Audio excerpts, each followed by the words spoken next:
గోవుల అక్రమ రవాణాను గోసేవ ఫౌండేషన్ సభ్యులు అడ్డుకున్నారు.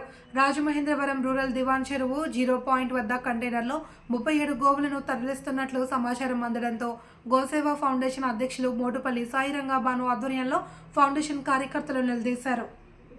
గోవులను తరలిస్తున్న KA 51 AG 67 56 లారీని అడ్డుకున్నారు. గోసేవ ఫౌండేషన్ అధ్యక్షులు మోటుపల్లి సాయిరంగ భాను మాట్లాడుతూ గోవులను అక్రమంగా విజయనగరం జిల్లా నుంచి కేరళకు తరలిస్తున్నట్లు తమకు సమాచారం అందింది అని తెలిపారు. బొమ్మూరు పోలీసులకు సమాచారం అందివ్వడంతో వారు కంటైనర్ను బొమ్మూరు పోలీస్ స్టేషన్కు తరలించారని తెలిపారు. గోవుల అక్రమ రవాణాను నిరోధించేందుకు పోలీసులు కఠిన చర్యలు చేపట్టాలి అని కోరారు. ఈ సంఘటనపై బొమ్మూరు పోలీస్ స్టేషన్లో ఫిర్యాదు చేసినట్లు పేర్కొన్నారు. బొమ్మూరు CIP కాశీ విశ్వనాథం ఫిర్యాదు స్వీకరించారు.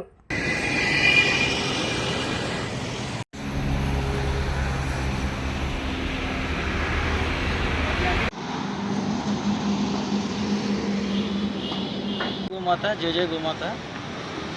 ఈ అక్రమంగా లారీలో ఆవులు గేదెలు తరలిస్తుండగా ఈ వెహికల్ మాకు రోడ్డు మీద అలాగా హైవే మీద 0 లాల చెరువులో మాకు అనుమానం వచ్చి ఈ వెహికల్ ఆఫ్ చేయగా వీటిలో అక్రమంగా ఆవులు గేదెలు అక్రమంగా తరలిస్తున్న చేసి 112 కాల్ ఫోన్ చేసి పోలీసు వారి ఆధ్వర్యంలో బండి పోలీస్ స్టేషన్కి అప్పచెప్పడం జరిగింది.